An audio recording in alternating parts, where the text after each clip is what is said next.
Hi, I'm Adam Azer, unveiling the 2008 UWIRE preseason college football poll. We've tallied the votes, and our number 3 team in the nation is Oklahoma. The Sooners, led by quarterback Sam Bradford, are defending Big 12 champions and hoping this year to become national champions. We are joined by Corey DeMoss, the sports editor for the Oklahoma Daily. Corey, thanks for coming on. Let's talk first about the Oklahoma running game. We hear so much about Bradford, but this team can really run the football. They can, and especially DeMarco Murray. He's shown that he's that big play threat that they really need. And they did lose Alan Patrick going into this year. He was their starting running back last year. But I think that now that DeMarco is going to be the main featured back, he's going to be used kind of in the way that Reggie Bush was at USC. They'll flank him out a lot. They'll try to create mismatches with him on linebackers, do some halfback screens and pitches and things like that. And I think he's going to prove to be one of the more dangerous running backs in the nation. On offense, Oklahoma loses receiver Malcolm Kelly. On defense, they lose linebacker Curtis Lofton. How do those guys get replaced?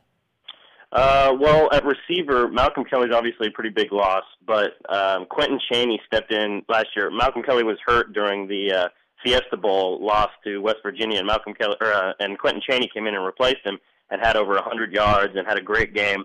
So he showed that he could be capable of filling in that spot. The loss of Lofton could be quite a bit more worrisome because fellow linebacker Lewis Baker graduated, so the Sooners are losing 2 of their 3 starting linebackers, and they're now moving the third linebacker, who was a starter, Ryan Reynolds, to the middle to try to replace Lofton, and we haven't really gotten a chance to see any of the other linebackers, so that could be a bit of a problem. Corey, what are your thoughts on the schedule? They're home against Cincinnati, don't see too many tough road games, and Missouri is not on the regular season schedule. Is this something that could hurt them in the BCS? It could potentially. They really don't have any particularly strong opponents. I mean, there's Texas, obviously, but that's pretty much it. I guess we don't really know what Texas A&M or Texas Tech are going to look like, and I doubt Kansas is going to be as good as they were last year. So it could potentially down the line hurt them. But if they go all the way through the schedule undefeated, I mean, nobody will argue with their record. So, I mean, it could be both a blessing and a curse. We'll see. It depends on if they lose one in there, because if they're a one-loss team, they'll probably be downgraded as compared to other one-loss teams. But if they go through undefeated, then they'll be fine. Thanks a lot, Corey. Thank you. A very balanced offense for this Oklahoma team. Bradford is a Heisman Trophy caliber quarterback, and the Sooners ran for over 190 yards per game last season.